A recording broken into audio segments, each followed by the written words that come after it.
Hello guys, welcome back to this channel. In this today's tutorial, I'm going to show you how you can get rid of CapCut watermark permanently.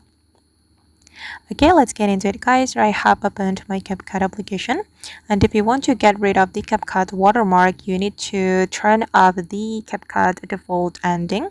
You can go to the CapCut setting to turn it off.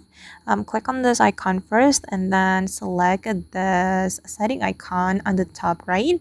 Then here you will be able to turn off the default ending in CapCut. Just click on this toggle button to turn it off, and then you can click on Discord. And after you turn off this default ending, the CapCut watermark won't appear on your project anymore. Alright guys, and that's all the way to get rid of CapCut watermark. I hope this tutorial will be useful for you. Thank you so much for watching, and if you found this tutorial useful, don't forget to hit the like button, leave your comments, and also subscribe to this channel. Bye!